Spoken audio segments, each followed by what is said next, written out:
Ladies and gentlemen, thank you very much for joining us today. It's my pleasure to introduce Secretary of Defense Lloyd Austin and Chairman of the Joint Chiefs of Staff, General Mark Milley. Secretary Austin will begin with some brief comments, followed by General Milley. I will call on the reporters, and due to time constraints, I would ask you to please limit your follow-ups. With that, I turn it over to Secretary Austin. Well, thanks, Patrick. Good afternoon, everyone, and thanks for joining us today. We've just concluded our 9th meeting of the Ukraine Defense Contact Group.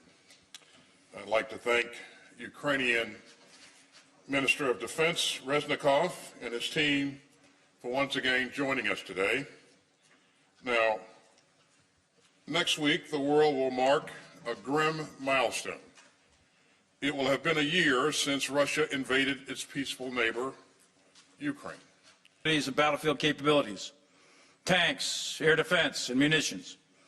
11 countries have pledged tanks, 22 have pledged infantry fighting vehicles, 16 pledged artillery and munitions, and 9 more pledged air defense artillery.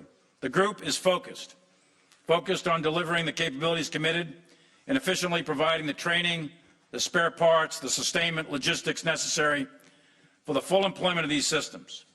Training, maintaining, and sustaining Ukraine's remains key for Ukraine to prevail.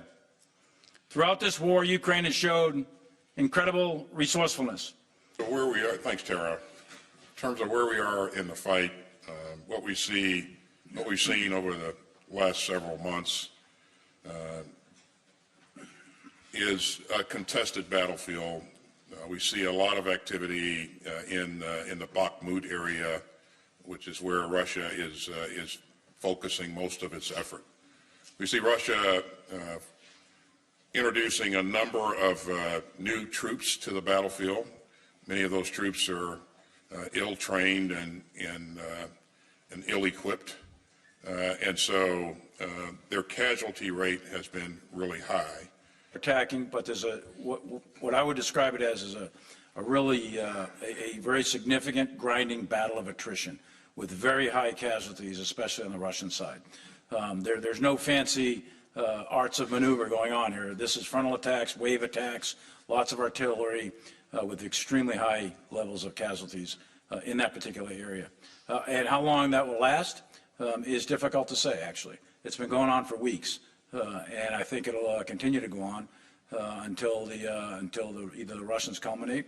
I don't think the Ukrainians will just collapse or fold. I think they're going to continue to fight. So that's a battle worth that we're paying attention to very, very closely and making sure that the Ukrainians have the capability to continue to defend. As far as Kyiv, I'm not going to go into what intelligence we have or don't have. I would just say that right now there's always a potential threat. There's clearly air threats, missile attack threats. Kyiv is the capital, and that was a significant objective early in the war. So I would never discount Russian capabilities to attack Kyiv, but right now we're not seeing any significant indicators and warnings. Ladies and gentlemen, that is all the time we have available today. This concludes our press briefing.